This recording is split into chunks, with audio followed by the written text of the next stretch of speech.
Okay, I'm back. You missed my whole diatribe. So here's my dough. I made another batch because I want more croissants. They were yummy. Kind of rectangle it off. You can see my butter block here. And so we're going to do the simplex method because I like it. And it worked really well.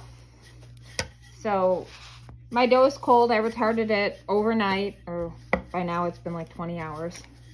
And we're going to roll this out to like twice the size of my butter block. So try to keep it rectangular. If you need to move it, now would be the time. You can't really move it once we start lamination.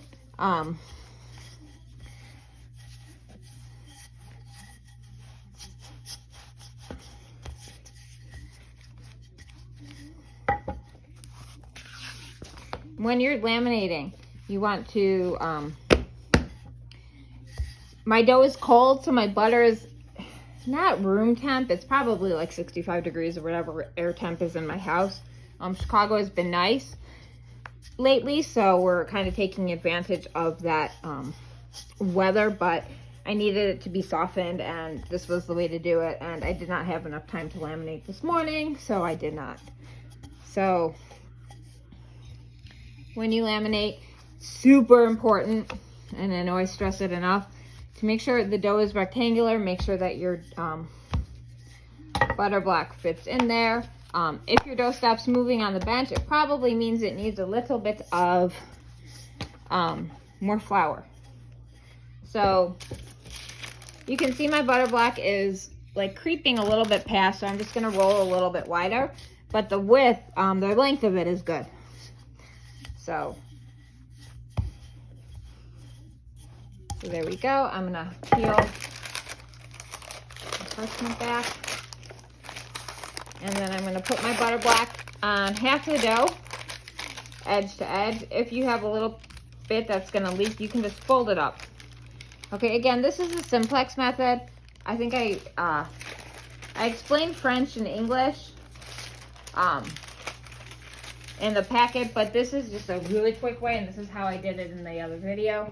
So now you're going to take your dough, and if you just need to, again, just give it a little bit of a nudge, or like for me, this over here can like come right over here and square it off. So if your dough is cold, your butter should be like room temp. If your dough is warm proofed, your butter should be cooler, because you want kind of opposite temps. And when you're refrigerating, you can't do all your turns and folds and turns at once. You can only do really one at a time with this. I wouldn't push it more than that. It's not good for the dough. It's not good for your developing gluten. Hopefully when you mix your dough, it's very short mix, like 2 minutes. It's that. Just till it comes together. It's going to look a mess. You're going to think, oh my God, I screwed it up. You didn't screw it up. But I just gave it my quarter turn. Because remember, I was here, locked the butter in, turned it this way, and I'm going to roll it back out to the original size of the rectangle. Okay, butter is not leaking yet. If it does, generally that happens because your dough block, your dough got too cold. Maybe you mixed your dough too much. I hope though none of you did that. I hope you did simplex. And sometimes just because you're working it and not used to it, it just feels harder to roll because it's not pie dough. So I'm not seeing any butter, and for me, my dimensions are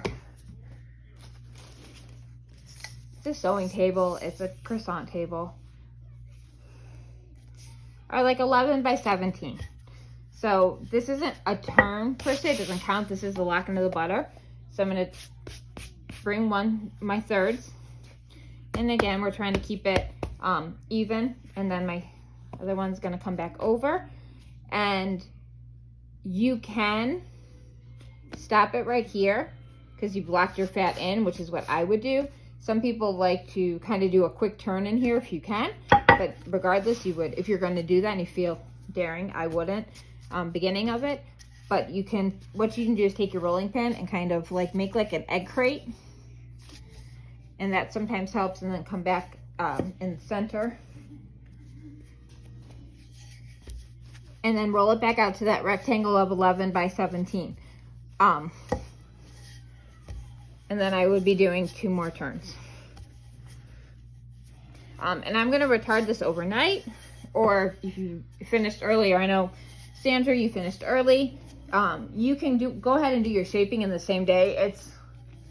It's 4 o'clock here, so that's not happening. And it's okay. I can shape in the morning, throw them in the fridge, and I'll finish them by tomorrow afternoon, which is good because everybody loved them. I loved them. Shiro, I think, liked them even. So again, that measurement of 11 by 17, you could use a half sheet pan or your baking pans, whatever you use is a good amount. And if you want, when you're done with your final rollout of your dough, and Sandra, this is what I was talking about. So put this down here, fold this up. So that would be like my dough package folded.